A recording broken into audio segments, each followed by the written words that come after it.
Morning and welcome to the Sickle Cell Society's 41st AGM, presenting our 2019-2020 results for the year ending the 31st of March 2020. I am Kai Bangbola, Chair of the Sickle Cell Society, and our panel for the AGM consists of our Chief Executive, John James OBE, and Michelle Salter, who is our Vice Chair and Treasurer. You see, this is our first virtual AGM, and it is being recorded. In the words of our great Wakandan King, M'Baku, from the film The Black Panther, we will be done by 12:50. Rest in peace, Chadwick Boseman. Welcome, all guests of the Society, stakeholders, members, sickle cell warriors, support group representatives, families, donors, society staff, volunteers, and supporters.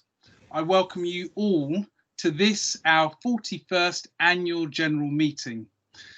I am pleased that our audience includes people from Scotland, Ireland, America, Australia, Caribbean, India, and may I also extend a very warm welcome to Dawn Butler MP, Pat McFadden MP, and Florence Echelome MP. They are elected officers of the Sickle Cell and Thalassemia All-Party Parliamentary Group. Pat McFadden MP is chair of the All-Party Parliamentary Group. Hi, Pat, if you are here, would you like to unmute and say hello to our guests?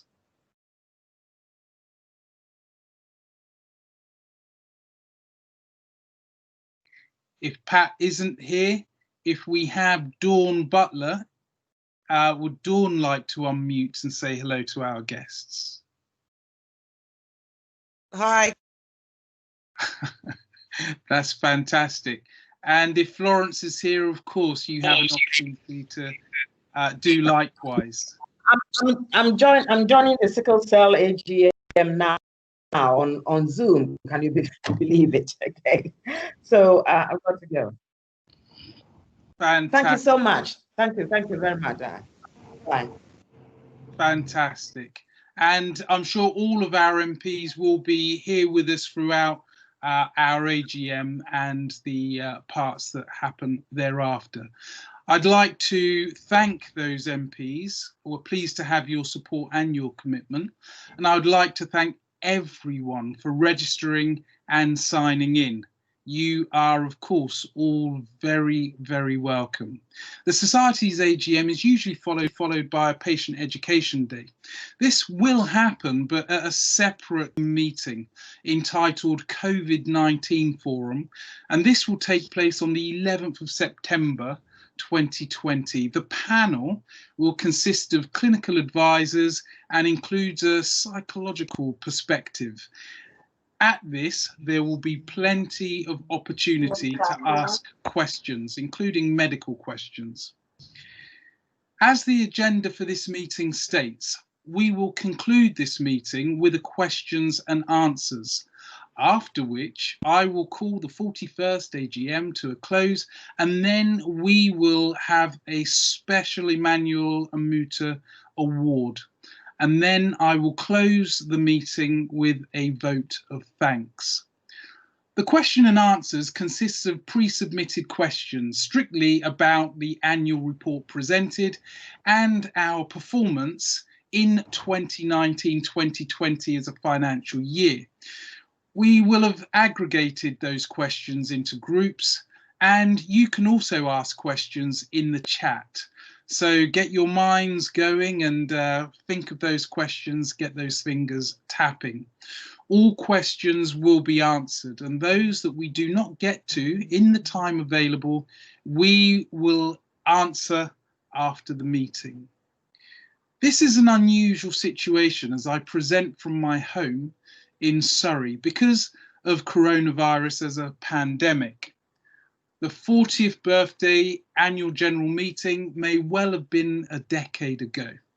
So much has happened to so many in the last 6 months.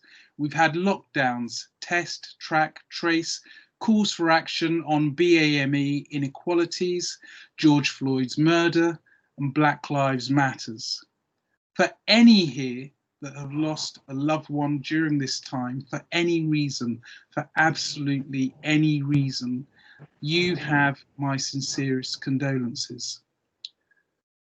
For me, the upside has been the ease of being yet another head on a screen in a safe, airy room. It's less problematic than getting wheelchairs into inaccessible buildings, and the downside, of course, was actually getting COVID. But I thank God that I've been sufficiently preserved to get here with you today and hopefully get this job done. However, I am pleased to report that the impact of COVID on people and families living with sickle cell has been less than anticipated so far, for which we are truly thankful. But remember, we are only identifying short-term results. There's a long way to go. We do, of course, keep our eye on the world around us. Fortunately, some other countries are reporting a similar picture. Now, I appreciate that in part in the UK, the results have been assisted by the shielding of extremely vulnerable patients policy that we have in this country. During this pandemic period, the Society has provided services throughout, and full credit to our staff team and executive. Through the leadership of our Chief Executive, a lot of attention has been paid to staying afloat, keeping teams motivated, and maintaining service standards. This is gritty and hard work. And we can give thanks to John and the team for doing a great job and keeping our staff safe. And to that, I offer my applause and absolute appreciation. Now,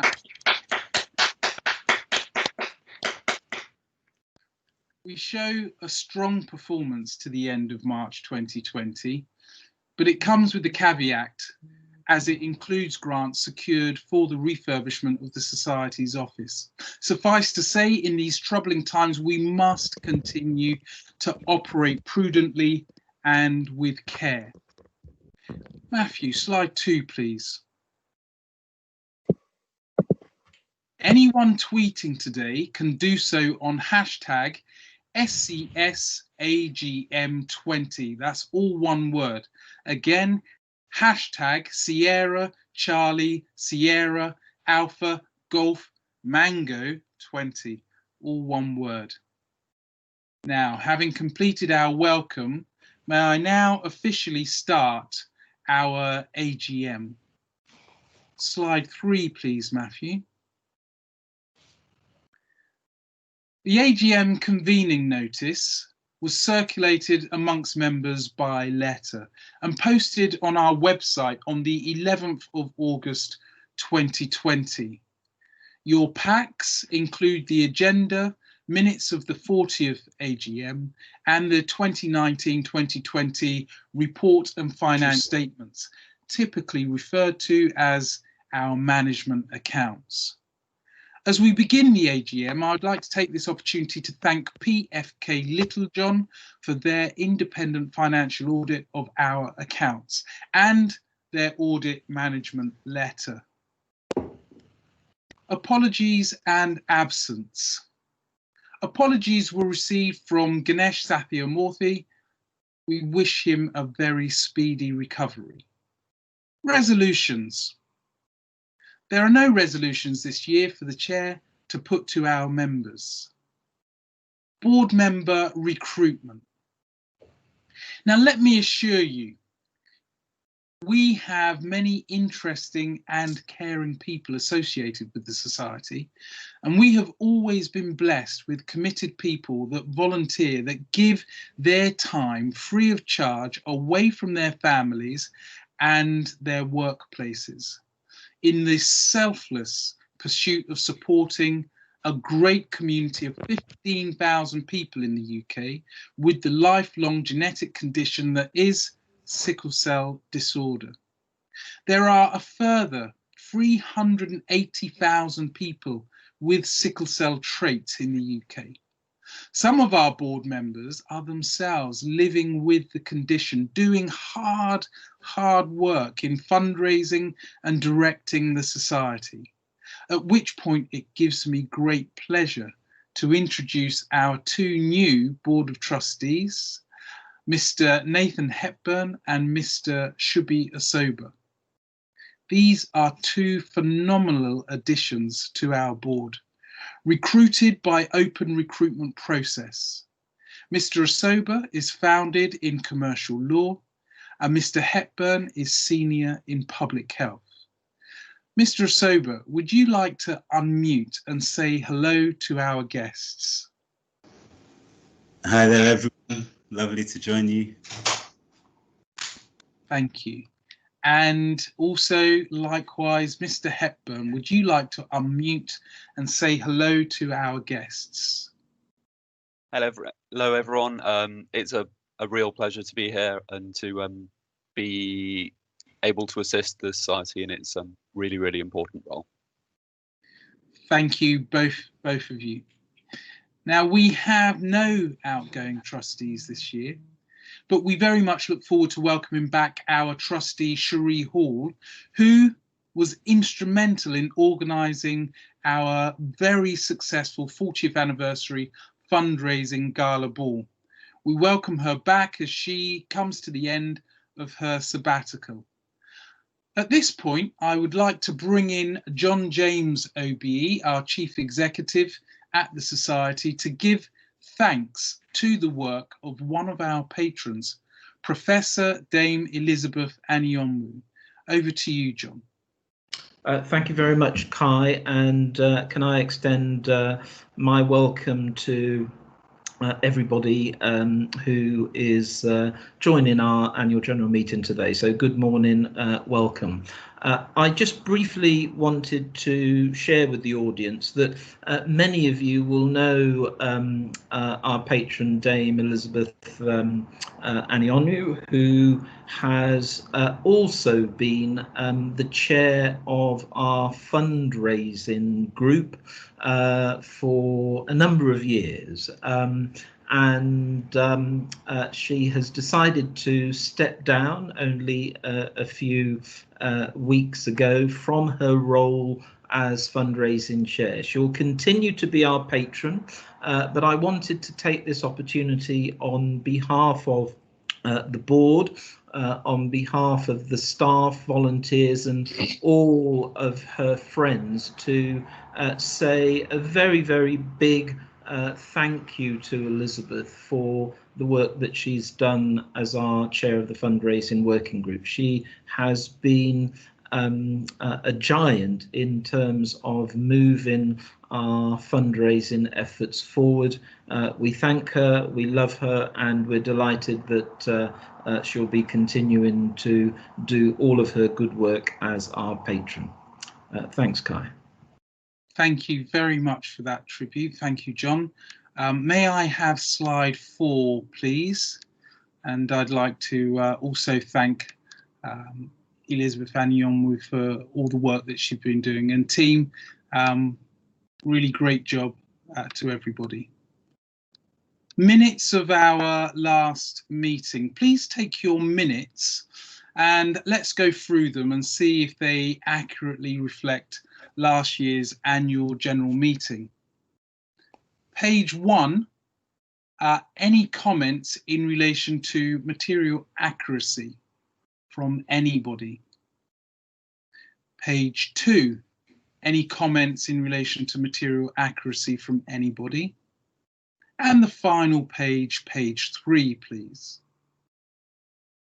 There being no comments, the minutes are adopted as a true and accurate record of our 40th annual general meeting held on the 19th of July 2019 at the De Vere Grand Connaught Rooms, Holborn, London.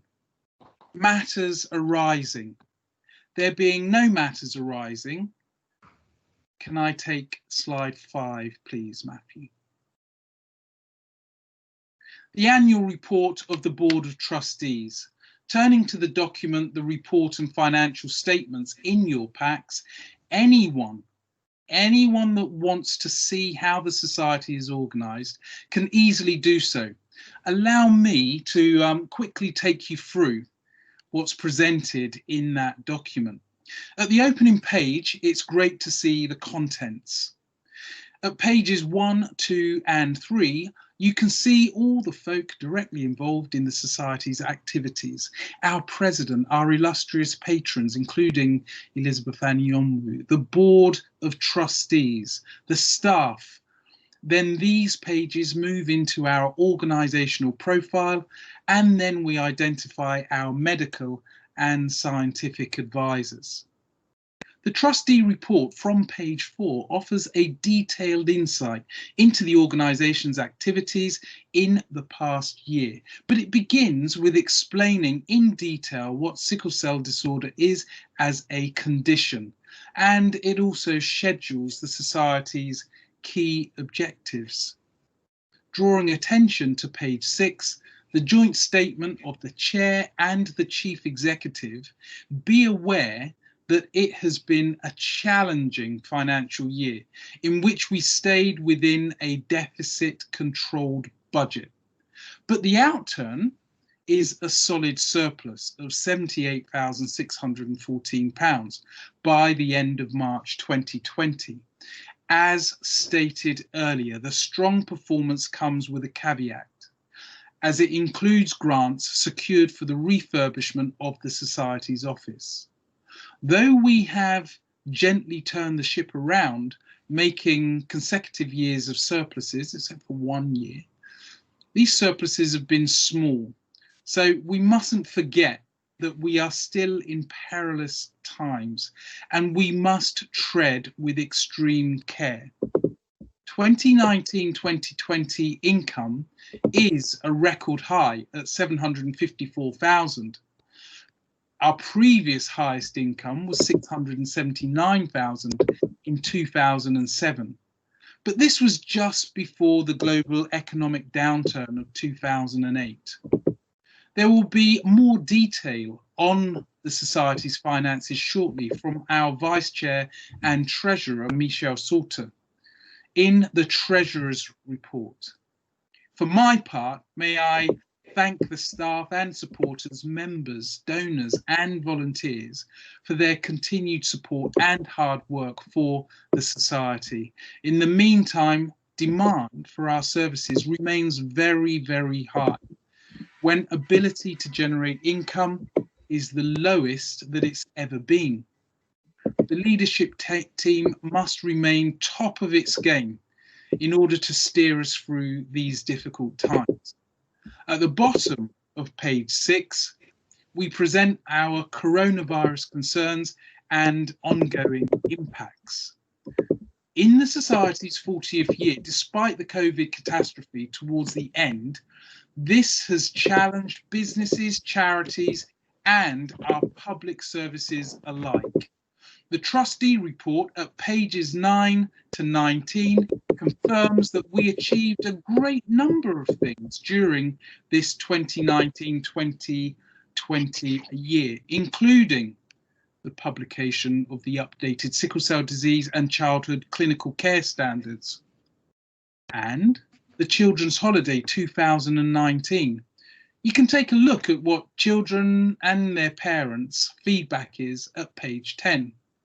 It says the children grew in confidence and knowledge and made great new friends. The children said this was the best holiday ever, as they laughed through campfires, caving, aerial tracks, laser conquest, and lots more. In 2020, the children's holiday was enjoyed virtually.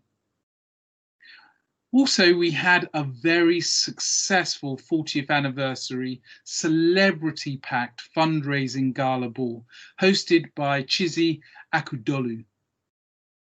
We also established a Sickle Cell Society archive as part of our journey and Heritage Project.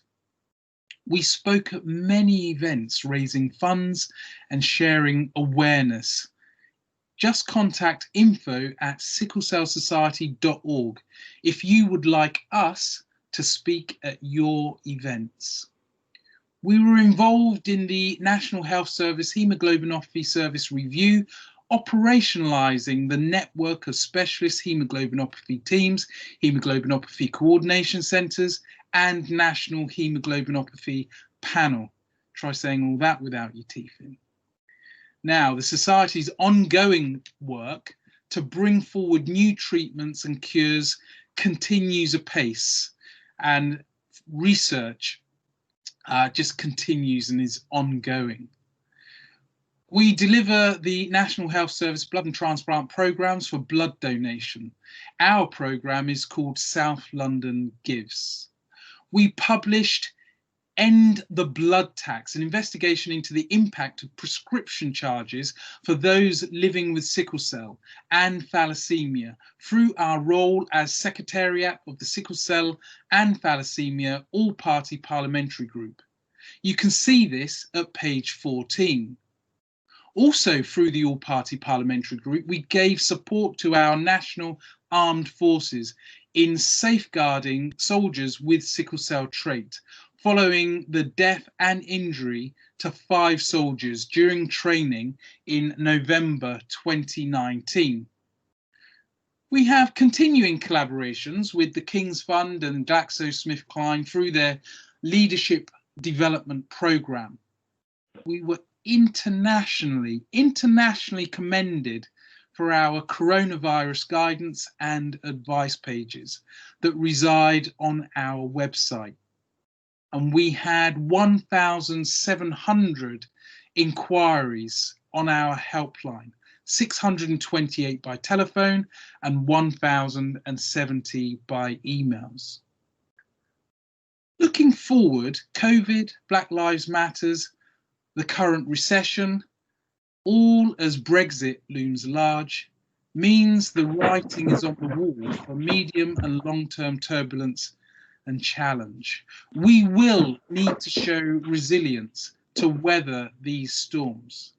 Nevertheless, we remain committed to continuing the positive work that we do for the Sickle Cell Society and the sickle cell community, and doing this with good grace, governance, transparency, and of course, accountability. On a positive note, in 2018, we embarked upon plans to refurbish the Society's office at 54 Station Road in Brent. The objective was to provide safer, accessible, and more suitable office accommodation for our staff and customers. The plans incorporate the property next door, thereby increasing our office area. I'm pleased to be able to report planning permission and ring-fenced grant funding for the capital costs have been secured. Works are programmed to start before the end of this financial year and to be completed by the summer of 2021. Slide 6, please, Matthew. We are now going to look at a lot more detail and in a lot more detail at the financial year, April 2019 to March 2020. So it is my great pleasure to ask Michelle Salter, our Vice Chair and Treasurer, to tell you about the Treasurer's Report, starting from page 19 of the Trustee Report. She will cover the audited accounts on finance, our auditors, and their appointment. Over to you, Michelle. Hi, hopefully everyone can see me. If you give me a thumbs up, Kai. Lovely, thank you. Yes, just to again reiterate that if you have got any questions on the accounts, please write those questions in the chat box and we will pick them up in the Q&A section. So we're going to start, the annual reports made up of a narrative section, which Kai has just gone through, and then the crunch point of the numbers. So just waiting for that to come up, but that will be starting with at what's page 19 of the report. And I'm just literally going to go through the Treasurer's report, and I'm putting my glasses on. So looking back on the financial year 1920, I do so with pride and satisfaction. Sorry, I've just got people popping up which are joining the screen. And pride and satisfaction with what the Sickle Cell Society has achieved. That said, as Kai's also outlined, I'm also apprehensive about the future, because at the time of writing the summary, the world was in the midst of a global pandemic. And as we know with the current news, it's not gone away. So even at this early stage, this pandemic is likely to have significant implications for the organisation. As signalled in the summary report for the previous year, 18-19, when we were looking at the year ahead, we had already anticipated that the forecast for 1920 would be extremely challenging. And in that context, a controlled deficit budget was set. Kai's identified that we ended the year with a surplus of 78, almost 79,000. But as he's also outlined, this reflects monies for refurbishment that was received but not expended in 1920. Without this timing imbalance of income against expenditure, this position was very close to the deficit that was budgeted. This was achieved by a combination of hard work plus careful stewardship of our income and expenditure. And the reason why that's been pointed out is that the deficit that we would have had if we hadn't had the building money was a planned for deficit, not that we planned to lose, but the context that our ambition to serve the sickle cell community was greater than the level of resources coming in. But that's what the reserves enable us to do. It enabled us to carry on some vital work. So in view of the present global pandemic, the financial outlook for the financial year that we're currently in, 2021, will be unprecedented because of the inevitable serious impact of government lockdown and social distancing on the work of the society, but particularly on our fundraising plans. We remain committed, trustees, staff and volunteers, to do our very best to continue to support the sickle cell community and manage our finances carefully in what will be a very difficult time for everyone. As ever, I would like to take this opportunity to thank my colleagues, trustees, staff, our donors, and our volunteers for their sterling efforts ensuring the Sickle Cell Society continues to strengthen and develop the work we do in the community. This support will be vital as we move into 2021. Now I'm just going to try and move the cursor down so we get to the next page. I'm not going to go through all of the items. The next page, which is page, let's just make this screen bigger. Let's just drag this down. The next page that I'm going to look at is page 22. If I can get the thing in the right place. And basically, that report is talking about the trustees' responsibilities. It's very important for me to say that as treasurer, I solely am not responsible for the financial position of the accounts. So, you know, the finances are due to the hard work, as we've said, of the staff and volunteers. And in terms of the report, this is owned by the trustees. So the trustees are responsible for preparing the trustees' report and the financial statement in accordance with applicable law and regulations.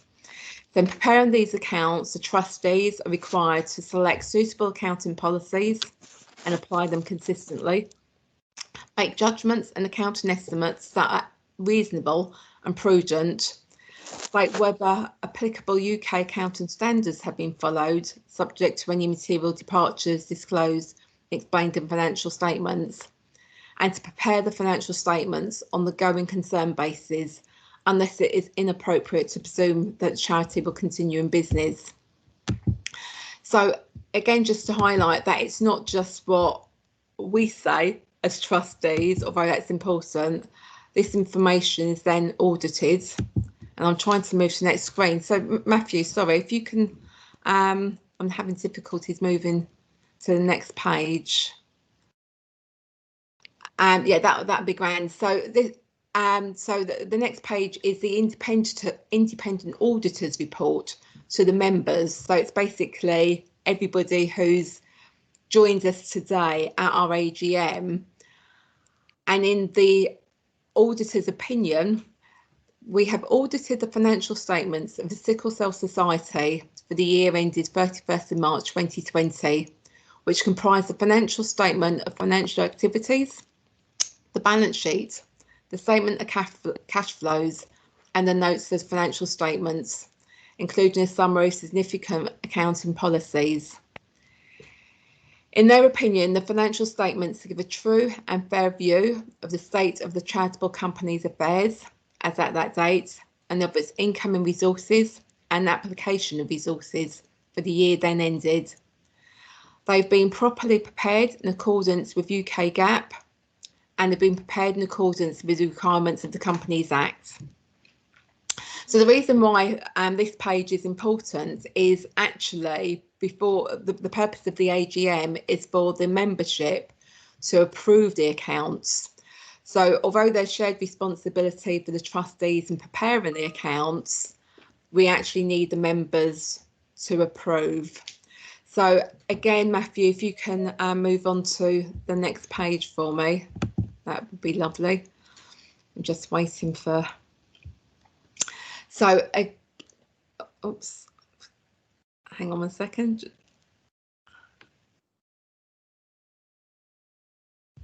Let's take this off the screen.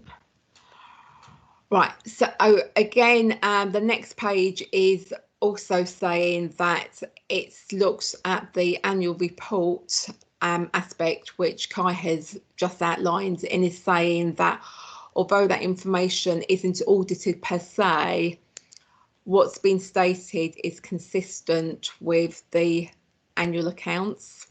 And the screen's gone. Don't know if it's gone for anybody else.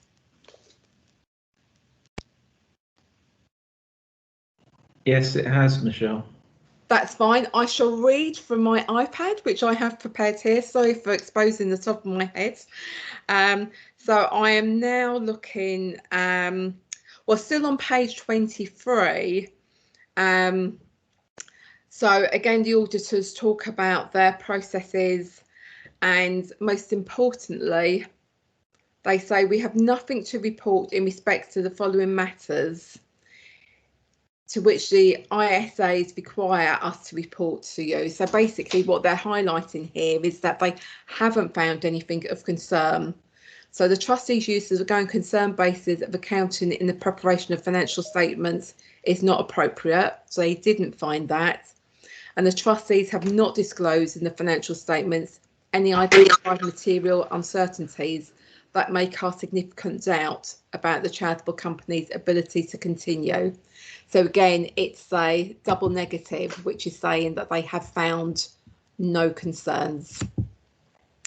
So the next page, if we can move on to page 24. Again, it's basically outlined that the information given in the trustees' report, which includes the director's report prepared for the purpose of the company law for the financial year, are prepared as consistent with the financial statements, and the director's report, which are included in the trustees' report, is being prepared in accordance with applicable legal requirements. And again, there were no matters to report by exception. So again, if we can move on, Matthew. That's an outline again of what the responsibilities of the trustees was. That's what we've just talked about, starting on page 19, then 20. The auditor's responsibilities I've just gone through, and it ends basically saying that the use of the report is made solely for the company's members. So again, this is why I'm labouring the point to you. As a body, in accordance with Chapter 3 of the Companies Act, audit work has been undertaken so that we might state to the charitable company's members those matters we are required to state to them in the auditor's report, and for no other purpose. So again, what I'm basically preparing you for is for the approval of the accounts, and I'm going to go through now the income reports, income and expenditure, balance sheet and cash flow. So lovely, Matt, that's the one.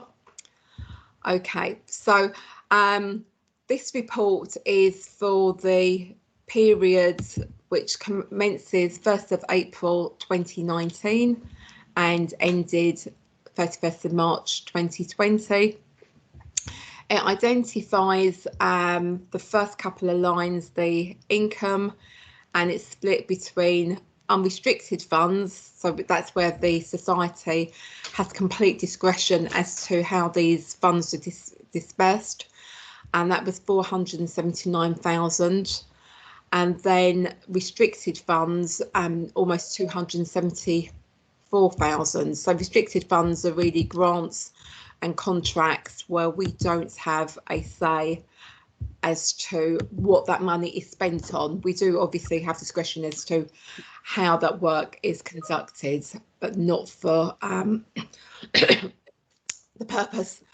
As Kai said, 752,000 has been a record year in terms of income, and is significantly more than the year ended 2019. Most of that, I must identify, is associated, so most of the gain, the additional sum, is associated with the refurbishment work and falls within restricted funds. So total income 753,000. And then the next area is basically a list of expenditure, and it ends, I don't know if you can actually see my cursor. Can you see my cursor? Is my cursor visible? Not too sure.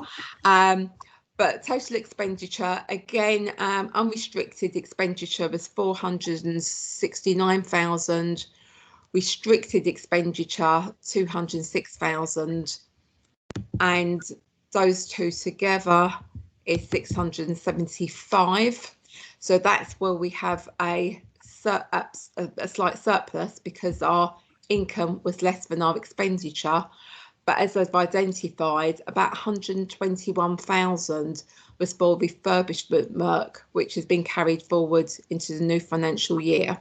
So without that, similar to last year, we would have had a deficit of a similar magnitude, but that deficit would have been consistent with our controlled deficit, which we had planned for. Michelle, you can see your cursor. You can see it now, yeah. That's lovely. So again, the movement in funds, we had 291,000 carried forward last year, and this year we're actually carrying forward 370,000. The next slide, Matthew, if you can do the honours for me, is the balance sheet. And again, the balance sheet's really important because a lot of organisations may have perceived healthy income and expenditure accounts, depending on how these are being displayed. But the balance sheet is really where it identifies the liquidity of the organisation. And as you can see where I'm highlighting, cash is very healthy. So our reserves, unrestricted reserves and restricted funds are adequately covered by the cash to ensure that we can continue as a going concern, as highlighted in the report. And again, if we just move on to the cash flow, again, just to highlight again. So that's the cash figure that I was highlighting previously. So despite the, as I said, without the benefits of the refurbishment money coming through, I'm saying that actually it has been a challenging year with a deficit. What's important is that we have funds to make 2021 a going concern and continue to be confident, as highlighted by our auditors, into 21-22.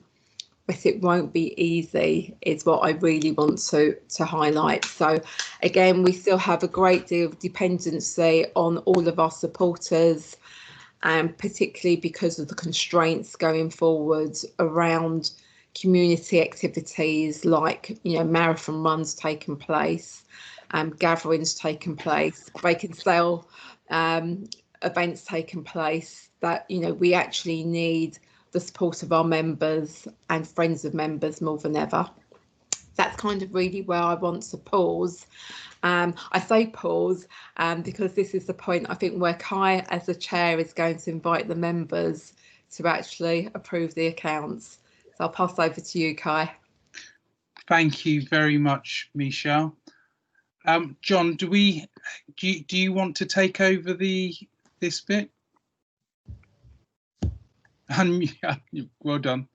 Not particularly. I think that, as Michelle said, Kai, you can just propose to the trustees who are present and the members are present to approve the accounts on the basis that we have secured a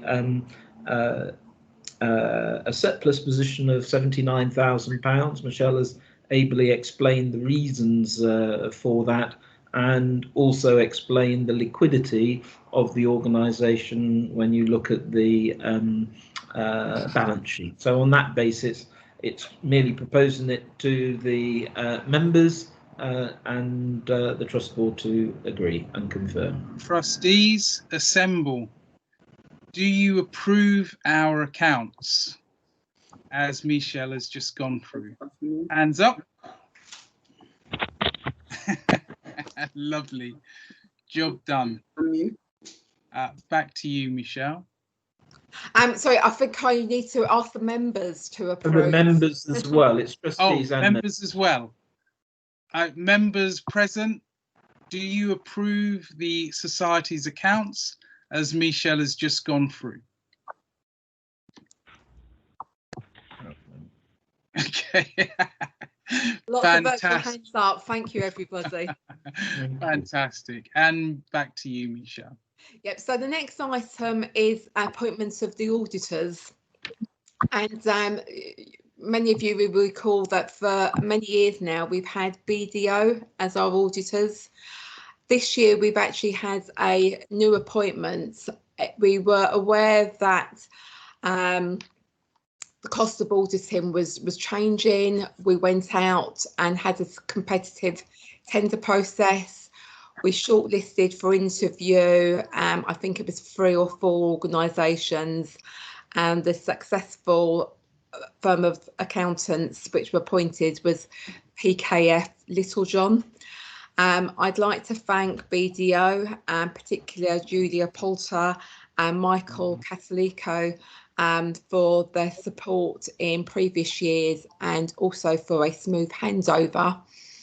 And a thank you to Alistair Duke and Charlene Wilson from PKF Littlejohn, again for the challenges of taking over and for making it as smooth as possible. Yeah, big appreciation for the professionalism displayed by both BDO and PKF.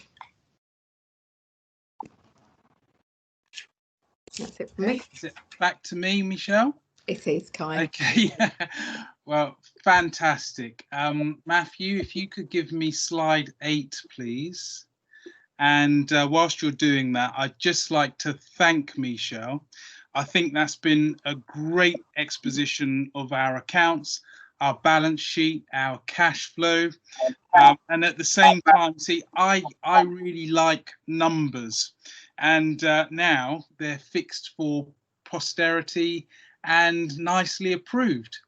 So this brings us to slide 8, which is our Q&A slide.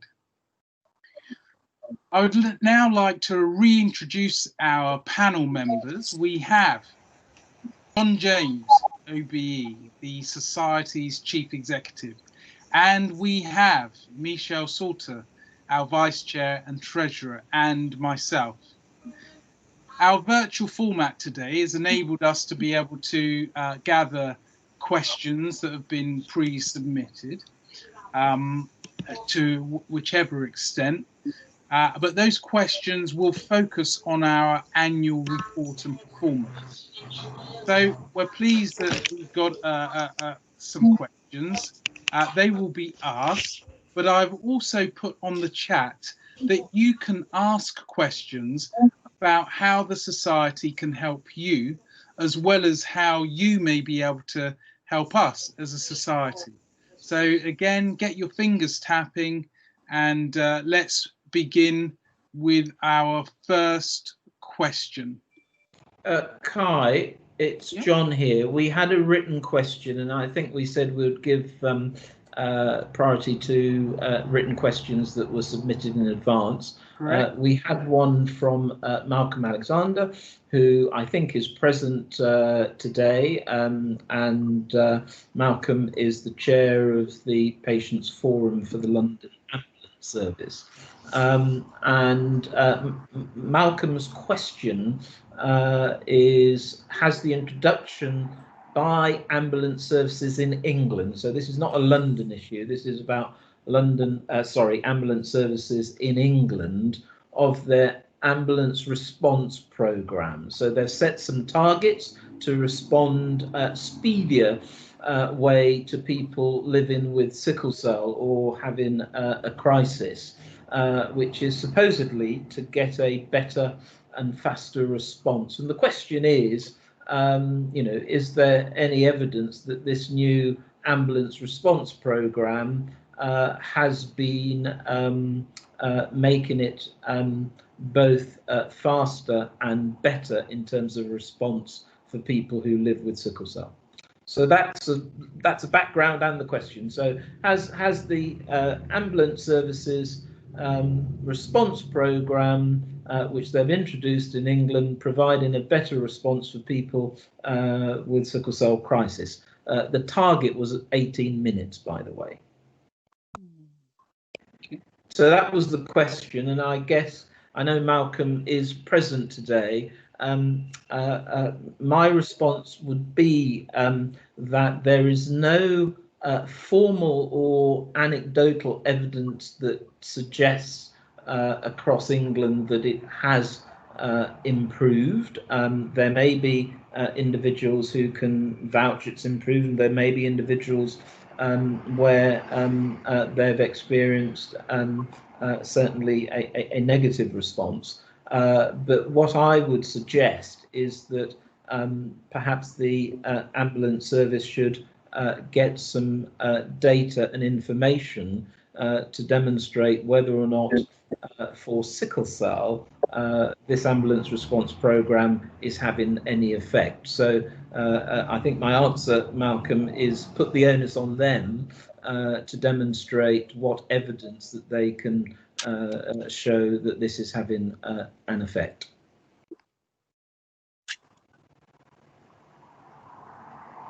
Lovely. I can also see that Oluwatoyin has identified a comment saying that my contribution is raising funds for the Society through Amazon. So we certainly would like to thank you for that. I have a question, and I'll keep an eye on other questions coming in, if I may, team on the panel. John, perhaps you'd like to outline how the Society is going through on a day-to-day basis in these current times to ensure that we hopefully have a solid year. So how the office is going. I think both you and Michelle have covered it in your different ways. It's a tough year. You both have identified that a significant proportion of our income has ceased. Things like marathons and corporate events and church events have all ceased. So there is a big hole in our financial income for this current financial year. We will and are managing that process by securing emergency grants, but equally keeping the services going. So that's all we can do at this point, is to see if we can offset the losses with additional emergency funding. And just for the audience benefit, it's important to note that in February 2020 we agreed a balanced budget for the year. Obviously then we were hit by COVID-19, so we had to prepare an emergency budget which recognises that we have big chunks of previous income that we would have received that's no longer there. And the way that we're mitigating that is mainly through seeking emergency grants to plug those holes. But that focuses on this current financial year, whereas today is, I guess, primarily about the last financial year. Thank you for that. And we've got a question from one of our guests, Lola, and she says, how far are we with lobbying for free prescriptions for people with sickle cell disorder? And I did see a note through earlier from Shubby, but that was Mr. Asoba, which was very consistent with our understanding. Don't know if John, you'd like to take that one. I know we haven't been very successful in the various petitions and lobbying to date. Over to you, John. Well, I could ask Adam to add anything. I'll start and then ask Adam, because you referenced the report that was prepared through the All-Party Parliamentary Commission. But I guess my view is, in terms of Lola's question, is that we have been and continue to lobby for free prescriptions for people living with sickle cell.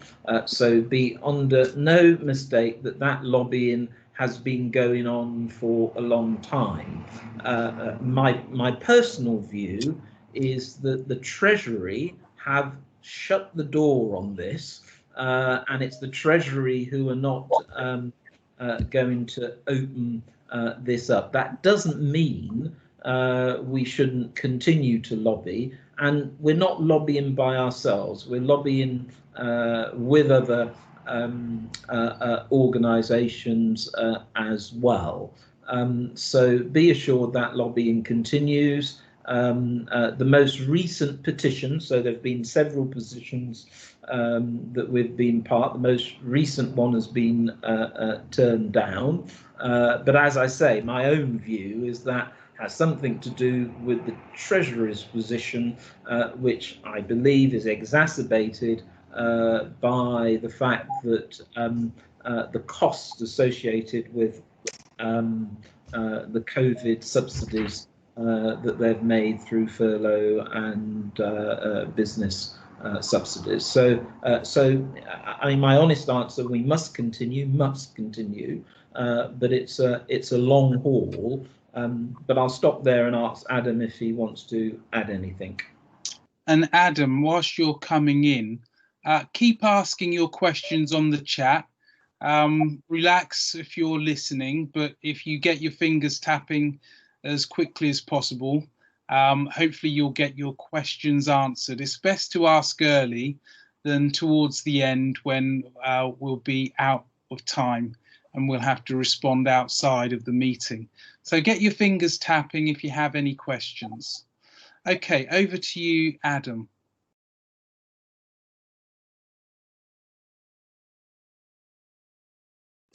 I'm not sure that Adam's on the line. If he is, he can interject. Yeah, Oh, I can hear you now, lovely. Adam.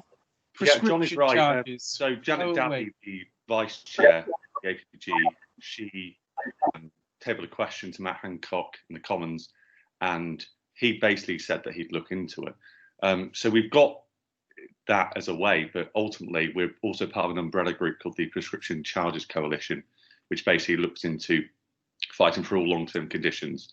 So yeah, as John says, the fight's still on, but ultimately I think John's right in the sense that the Treasury doesn't want to give in, as it were. But yeah, we're still on that road, and Pat McFadden, the chair, is very interested in basically making sure that it's something that we work on.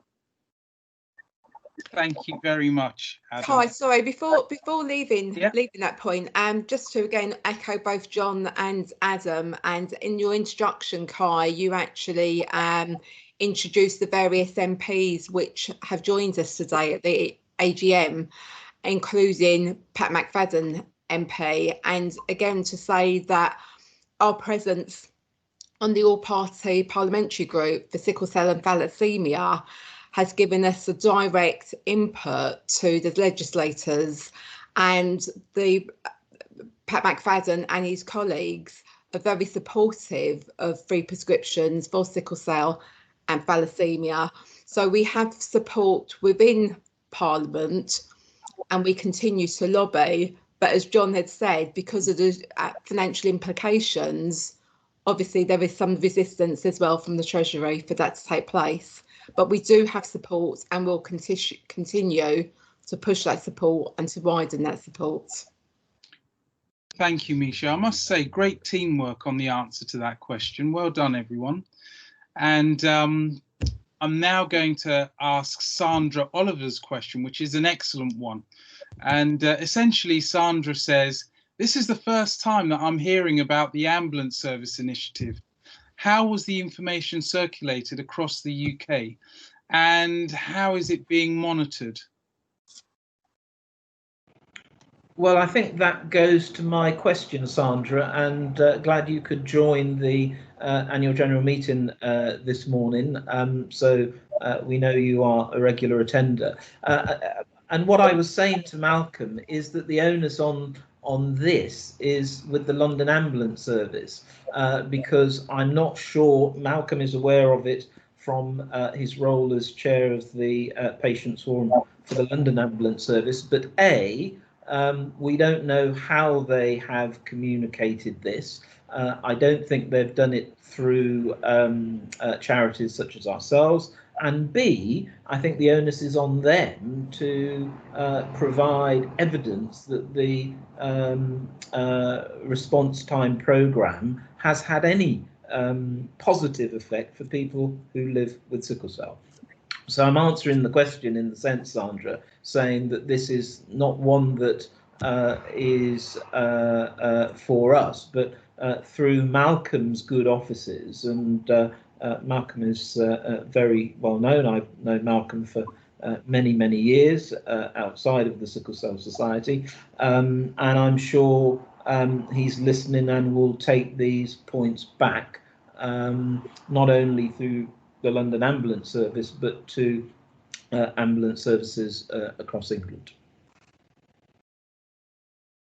Lovely. And Lola, one of our guests, has asked the question, could we not use this time of COVID-19 and the negative impact on BAME communities to revisit the lobby? And I would imagine that that's the prescription charges.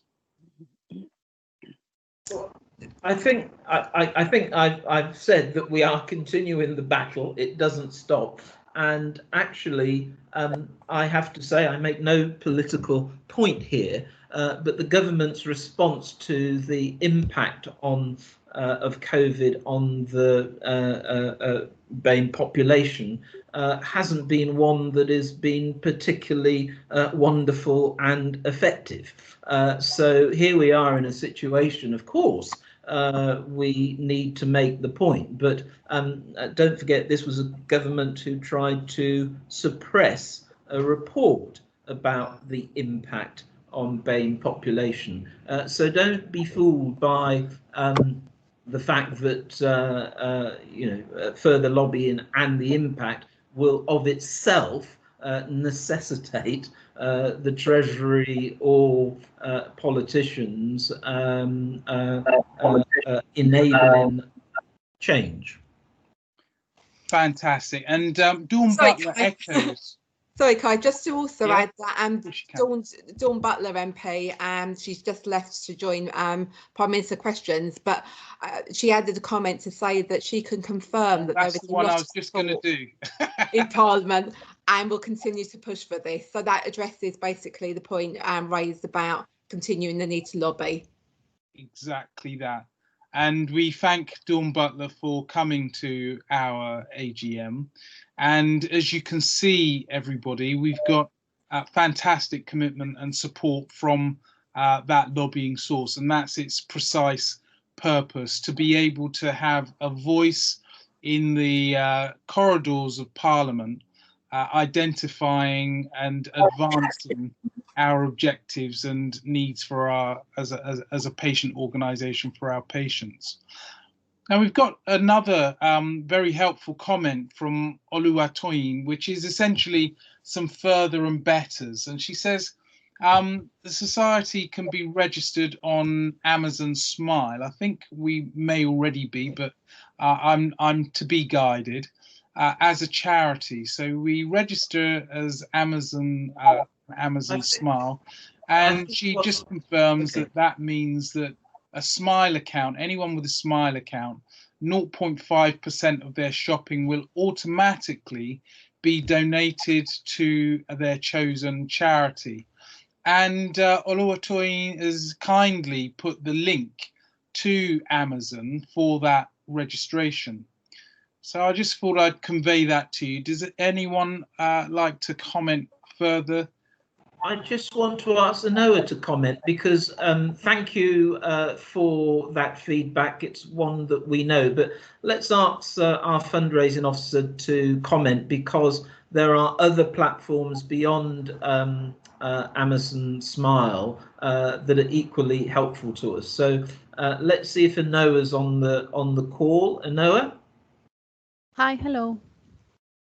Can you just say a little bit about Amazon Smile and the other opportunities that our donors and supporters can use to support the Sickle Cell Society whilst they're doing their shopping and other interesting things? Yes, sir. We are active in Amazon Smile. We have an account in Amazon Smile. Everybody having an account in Amazon, when they sign in, they will get a pop-up window asking them if they want to change to Amazon Smile. So there is no specific link. You just need to go to your account, and the website will give you the option. It's not for all the items, but just the items that are sold as eligible for Amazon Smile. I think the seller chooses if they want to go one way or another. We also have eBay for charity. So a lot of people are selling their products in eBay, and they are donating a certain percentage to the Sickle Cell Society. We have also presence in Easy Fundraising,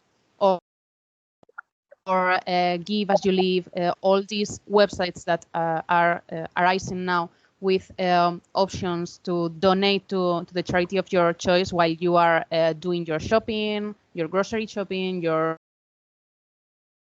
fashion shopping. You have a lot of different options and brands in presence in those websites. So regarding that kind of fundraising, I think those are the 4 main options for everybody if they want to help us.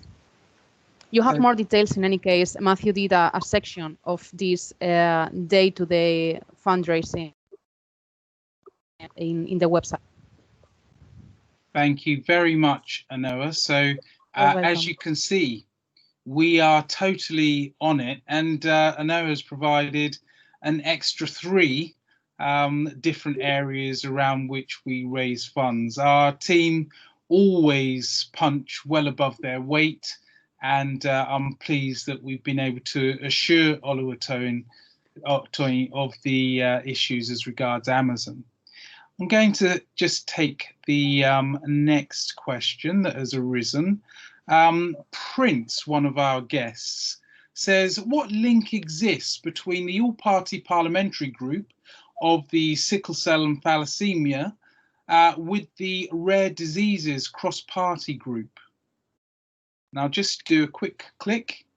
The rare diseases cross-party group in the Scottish Parliament. I'm glad I did click, because otherwise I'd have missed the Scottish bit. In the Scottish Parliament. Would anybody like to answer that particular question? Who's raring to go? Over to you.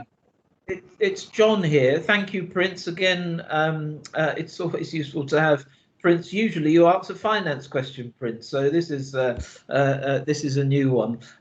It is fair to say, and I can give an example, that we have links with the rare disease group and the Scottish government, because of course, you know, Scotland is, yes, part of the United Kingdom, but is, you know, self-governing in those broad terms, as we've seen from COVID-19 and what's happening in different parts of the UK, whether it's Wales or Scotland.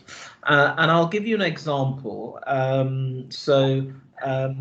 The Medicines Group in Scotland have recently approved the use of hydroxyurea in an oral medication form. So that was to do with the links. So I think the simple answer to your question, those links are established. I think there could be more that could be done in terms of what we do at the all-party parliamentary group. So that's a good nudge. And I'll ask Adam, who is on the call and looks after the Secretariat, to make a note of that, to follow up in discussion with the Chair, Pat McFadden. So those links exist. We could probably improve them on the basis of the work that we do. So that's helpful. I'm sure Adam's made a note of that. Thank you, John. Yeah, fantastic. We have a question from Davis Werner, Manchester. And I think it's a comment, really. It says the response time of the ambulance is variable. What is also at issue is that of the service users being taken to a specialist hospital with whom they are registered and typically with whom they are familiar. And I'm just scrolling down that particular question. With whom they are registered. They are taken to the nearest hospital. I'm sure that has been the case for some while now, that we should be in a position to be able to say to the ambulance service, those hospitals that have a knowledge of us as patients. However, I do know that during the time of COVID, there's been slight changes in protocols, and oftentimes the ambulance service is asked to take a patient to the nearest hospital. If anybody else would like to come in on that, otherwise I'm happy to move on to the next question. Just to say, it's Werner, again, it's Werner Davis, a nurse specialist in sickle cell for many years, and welcome, Werner. Good point. The only thing I would add is that practice varies between ambulance regions, so it's not a consistent practice, but I think I'm glad Malcolm has been on the call, because there's lots of stuff that he can take back. But yeah, it does vary, and it has been probably exacerbated by the COVID challenges. Lovely. The questions are coming in thick and fast. Did somebody want to come in there before I go on to the next question? I'd like to thank Matthew for just putting up the Amazon Smile link and some easy fundraising links. That's great. That's very helpful. So anybody can see that within the chat. Now we've got a question from Lo. Lo's a guest. She says, how well are sickle cell patient groups responding to digital/virtual consultations?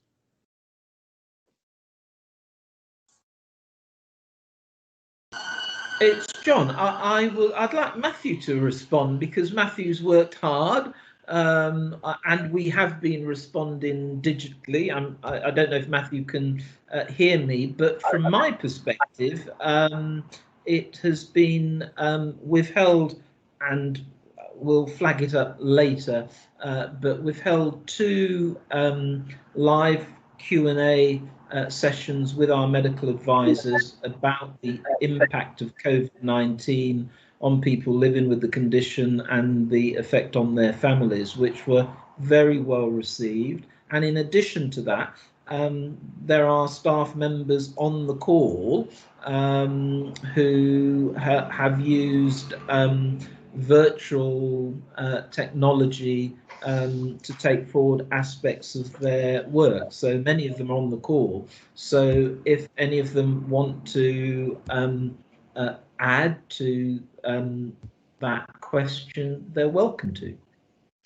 Yes, I can just add that we have seen a good amount of people coming along, particularly to the live Q&As, where we were discussing it sort of with medical professionals and with service users about coronavirus and the advice as it's coming out. And there's been lots of really good discussions coming from that. And we've got another one on Friday, which will have a slide at the end with the dates and times for that. So if you are interested and you do want to know more and hear from some nurses and some doctors about specifically the support that's available during coronavirus, and yeah, please come along to that. But we've seen a good engagement, definitely. Fantastic. Thank you very much for that, Matthew. Kai, I can add to that. It's Oh, of course you can. Hi, Iyamide Thomas. You carry on. To add to what John said, yes, the virtual events we've done have been very good. I did one and that was well attended. But in case the question was asking about medical consultations, because I'm not sure whether, because a lot of the doctors are doing things now virtually, so I'm not sure about that. But yeah, so that might have been the question, but obviously the person that asked it would say what she meant. But also, certainly within the screening, program, where they thought that some of the couples would not go in for coronavirus because of coronavirus. When I've spoken to one or two of the nurses, they've said that their footfall hasn't dropped, any more than normal, because we encourage people to actually physically go in face to face. But yeah, I just thought I'd add that bit. No, thank you very much for that, Iyamide. I can certainly say I've tended to avoid going anywhere near the hospitals. I'm quite happy with my phone and having a conversation or virtually if that's being provided. And it's nice if these provisions can be provided to patients, because it shows an advancement that respects and reflects the times that we're in. But I know that many people that are shielding, of course, if you're shielding, you don't necessarily want to enter into any kind of an environment where it promotes the risk of any adverse impact. Okay, we've got a lovely point that's been made by Michelle Ezobor, and she says, my contribution is by way of circulation of updates on sickle cell blood donation and raising awareness. But she wonders if the Sickle Cell Society was introducing any incentives like food vouchers when blood donation is completed at any blood centre. And I guess that can expand into any kind of incentives that goes as part of, say, our South London giving. Over to you, team. I think Tracy, I don't know if Tracy's on the call.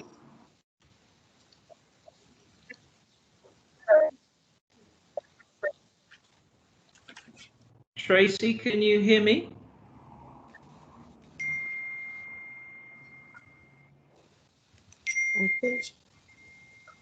I think she's muted. Okay, I can't see her. Do you know if she's on the call, Matthew? She's on, but she's muted, I think. No? Unmute if you can, Tracy. But we can come back to that question. We'll come back to it. We'll come back to it. Now, I've got a question from Shola Onilari, and she says, thanks for providing the summary of the Society's activities this year.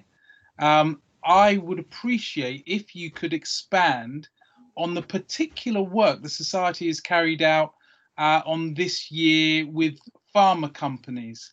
And I guess the reference is, as I just expand down, bear with, pharma companies for new sickle cell modifying drugs.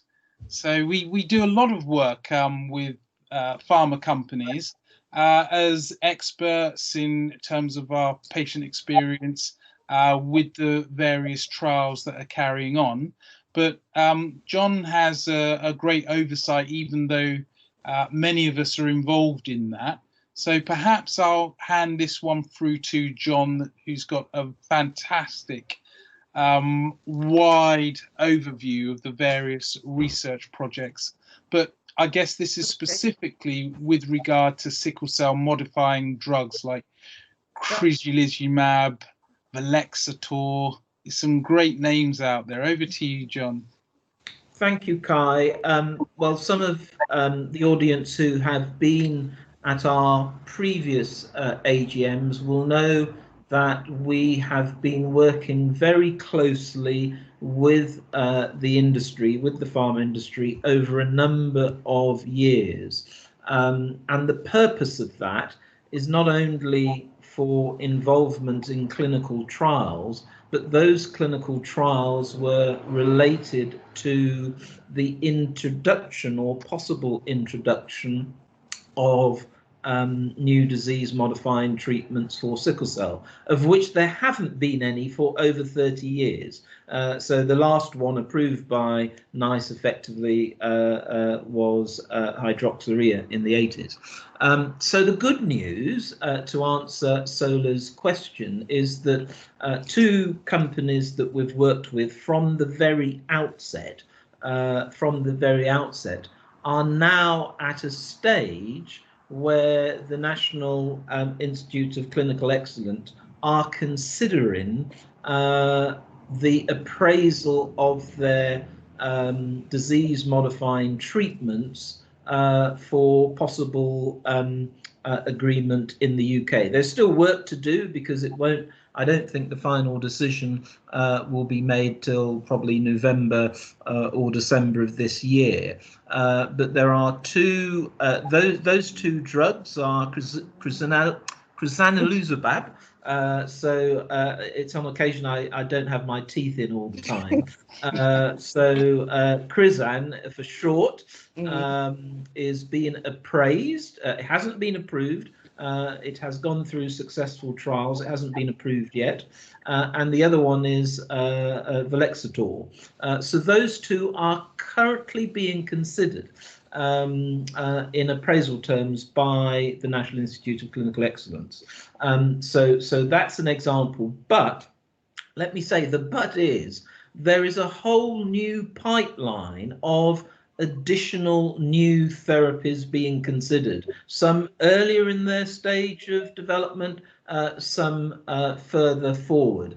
And let's just take lentiglobin, which is another drug that's been considered. So gene therapy, so lentiglobin is more gene therapy type of drug. So not only are there two that are being considered in appraisal terms at the moment, there's a whole pipeline of other potential treatments. And all of that, some of you might remember, I said at an AGM probably 2 years ago that the prospects for young people living with sickle cell, and indeed adults, the prospects if these drugs are approved means that there will be much better choice of treatments for people who live with the condition, and that can only be a good thing.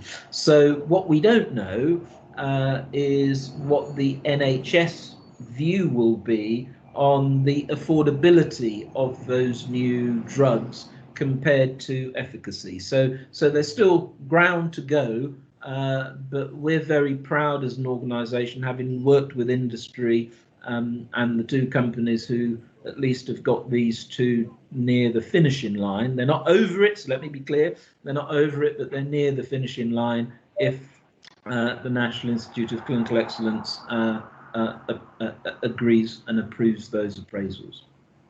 That was a very long answer, but an important one, I felt.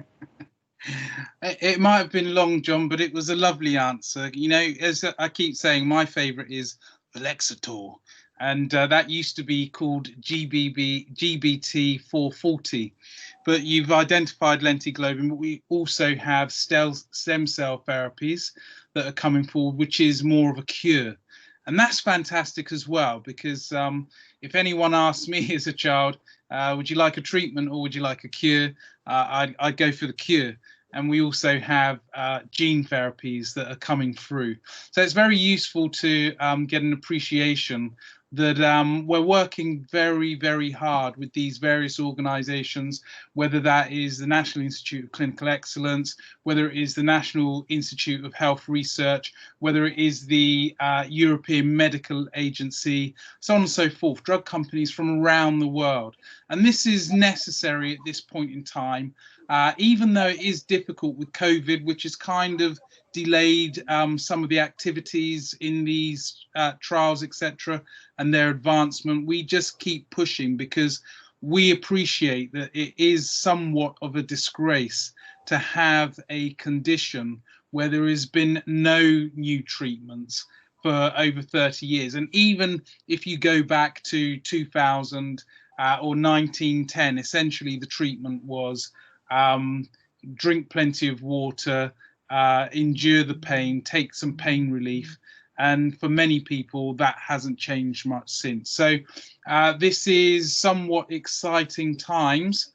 And hopefully in the next couple of years, we'll know more. That some of the drugs that John has outlined are actually available to patients in some other countries like the US. They've gone through the drug agency there, the FDA, and are being used by patients. So just watch this space. It will be coming to us. Now we're coming to the end. Just before you leave that point, I should have mentioned, because I think that not all of the audience will know this, but it's an important point to make about what the Sickle Cell Society, working with clinicians, have agreed in the space of research and development and new treatments. So everybody will know that the National Health Service in the past has only funded bone marrow transplantation or transplantation for children. During the year of our report, we have worked hard with clinicians to get that changed. So now there is a policy, a NHS England policy, that will enable adults with sickle cell to be considered for transplantation, which was not something that was evident. Some of that work will go through a process of trials with participating specialist centres, but I think the important message to the audience is that here is an example of the society, in contrast, let's say, to the prescriptions, which is taking a long time, but here is an example of the society working with senior clinicians to get change in terms of adult transplantation policy, which never existed until this the last financial year. That's fantastic. And just to answer Tinu and Dean, one of our guests, they've just asked, is there a summary synopsis of the drug treatment developments by way of any kind of a short article? It's on our website. It's on our. Am I right, Matthew? Excellent. We have the latest information should be on our website. Thank you very much. And that was directed to you, John. So it's very apt that you answered that question. And the other question that's been asked before I close, and any further questions, we will give you some written responses. Do our guests have access to the recordings of our AGM? That's great. Yes. I'm really pleased people want to listen back. That's great. Do they have access to the recordings? We are currently recording it now, and so it will be put up on our YouTube channel and on our website once we've had a chance to get it uploaded. Fantastic. So the answer to that question, Ade, is yes. And I'm sure a number of other people would have wanted to know that. Now, there being no further questions, it's now 12:30 approaching, so I will call the questions to a close. May I thank you all again for those stimulating and excellent questions that you asked and tapped into the chat. Any questions, of course, that we were not able to answer, and there were a few, people will receive that written response in the coming days. And if you could go to slide 8, please, Matthew. Now, if you would like to know more about our work at the Sickle Cell Society, just go to our website. As John's just illustrated, there's some fantastic information on there. And you can go to our website, which is www.sicklecellsociety.org. And you can donate to us at the click of a button, and we'll have the link to that just as we come towards the end of our second part. And we, of course, encourage people to give what they can. So long may we build on the legacy of our founders. I declare this our 41st AGM closed and completed at 12:30. I'm now going to move on to a special award. This award is for a young person between the ages of 10 to 15 years of age for a piece of poetry. The award was instituted in honour and in memory of a young man called Emanuela. It is my great pleasure to introduce Iyamide Thomas, the Society's National Health Service Engagement Lead, who was also especially fond of Emanuela. Over to you, Iyamide. Thanks, Kai. As Kai said, it was an award made in memory of Emanuela Muta, who sadly passed away on the 19th of September 2017. He really endeared himself to not only me, but the whole society. He was a very, very charming and caring and intelligent young man who liked poetry and rap. and he did a recital of A Beautiful Cell, which was the poem he did at our last AGM. So quite a few of you probably know him. Usually at our AGM, a whole posse of people come to support the award. And I'm pleased to say I am on the online version. We do have Umo, who's Emanuela's mom. I don't know if she's going to just show us. I'm not sure if Umo can unmute or not unmute the video. And I think Chris, Emanuela's dad, is also on. I don't know if Matthew is just able to, they know that I was going to do this, so it's not anything of a surprise. It's just that they usually attend the AGM and come up and all that, and it would have been nice for people to see who they were. And we might be able to do it later. We do a poetry competition for young people with sickle cell age 10 to 15. And they usually have a theme for the poems they write. And this year it was called Sickle Cell and Me. And I really want to thank my colleague Jessica Boatwright from the Children's Holiday, because she helped solicit, the poems for this competition. And also, of course, the judges. We had really good entries. We had, I think, 10 entries. And we judged the top 3 and give them prizes of usually gift vouchers. I mean, they collect it at the AGM and all that. But this time, we're going to do it they actually have e-gift vouchers. So we'll probably email it to them.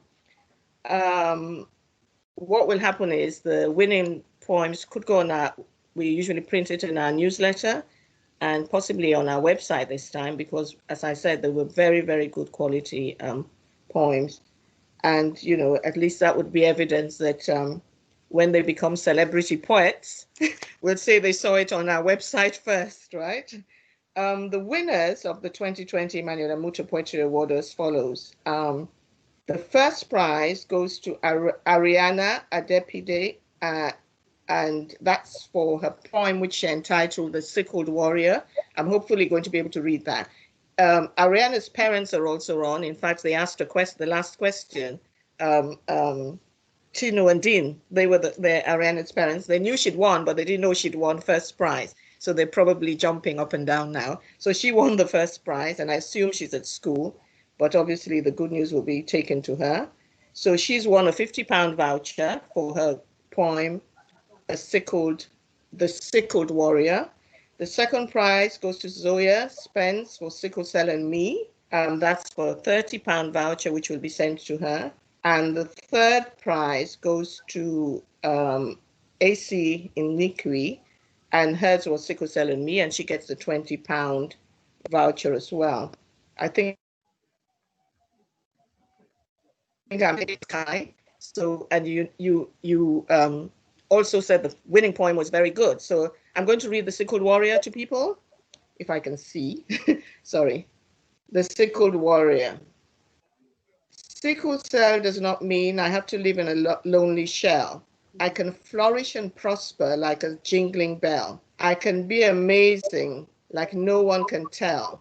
I have wonderful carers that help me keep well. This disorder is a challenge that I daily overcome. It is common in the part of the world that I'm from. If it's what I want, a dancer I shall be. If it's what I want, a doctor will be me. If it's what I want, a marine biologist I shall be. But guess who sickle cell cannot hold back? That's right, you and me. So that was the winning poem, and it goes to Ariana. Thanks. Let's give her a hand. I don't know if people can give her, but I can certainly give her a hand. Give her a round of applause. And that poem will go on our website and the newsletter. So Tino and Dean are on the event. So very proud parents, no doubt. Thank you, Kai. Thank you very much. Now, Tino and Dean and Ariana, would you like to say any words? You're more than welcome to, if you unmute. Umu's on as well, Emmanuel's mom. So and feel free to take control again, Iyamide, if Umu would like to comment as well. Chris. I think Chris is on as well, so I'm not sure. So I've made sure that we've got plenty of time. Yeah. So that's entirely possible. So if you can encourage them to unmute, feel free. Hello, Kai. Hello, everyone. Hello. This is Tunde and Dean and Tino representing the family. We are quite pleased to have been part of the children's holiday this year. It was virtual, but it was so well organized. I couldn't believe it. What they were able to achieve, what they were able to bring on board.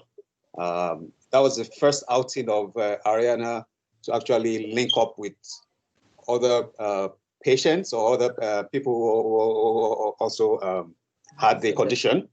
And it was very, it was her, how do I call it, her coming out. And I'm quite happy she was able to participate and write that poem. She actually practiced yesterday night. She would have loved to be here to actually recite it herself. But unfortunately, she had to go to school. It's new school year. And of course, we didn't get any permission, for her to stay at home. So thank you very much. Thank you for the good work you're doing. It's quite, amazing. And we're glad to be, to be on this forum.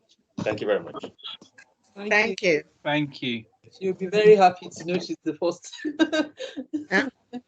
Yes, the first prize of £50. So I'm sure she'll think of lots of things to buy with that. Yeah, definitely. Thank you. Thank you very much, sis. That's okay. Thank you. I don't think any of the other parents are on for the second and third prize, but I know Umu and Chris should be on. I don't know if they want to just say anything. Probably not. Okay, that person in the waiting room is actually one of the parents. Matthew, do you want to let her in? She's probably missed the I believe that's one of the parents, Lucy. She's probably coming a bit late. Lucy? Okay, I think that was one of the parents because Ace's mom is called Lucy. Well, no worries. She's in the waiting room. She's in the lobby. She probably can't. Sadly, it doesn't seem as if she can enter. What we can do at least is, having honoured Emanuela, I'd like to thank you and say well done again to Ariana. And she is the Emmanuel Amuta Poetry Award winner. So a round of applause for Ariana again. Now, I'm now going to give the vote of thanks. And in that vote of thanks, I will ask for Matthew to put up our final slide, which is the slide that identifies the various links for any campaigns and giving that's happening, as well as the link to our COVID forum. And I must say, some of the questions that came in were fantastic. So a question from Ade in terms of any guidance and advice to NHS workers who are working in hospitals and may be a family member of somebody with sickle cell disorder. What happens if they get unwell? That would be the ideal type of question for the 11th of September. So I'll talk some more about that in the vote of thanks. We now come to the end, but as I've said, don't go away yet, because I'd like to thank all of those that spoke alongside us today. And I'd like to thank those that provided the questions, of course. As I've just noted, we've got various that have come in, and they were all great. May I also thank all of you for attending. In 2 days' time, which is between 4 and 5 p.m. On the 11th of September, we have a cracker of a patient event. It's the third in our COVID series called COVID-19 Forums. At this time, when children are returning to school in the UK and hospitalisation, even for children, comes with restrictions. In some cases, no visiting. Can you imagine that? No visiting children. This event promises to be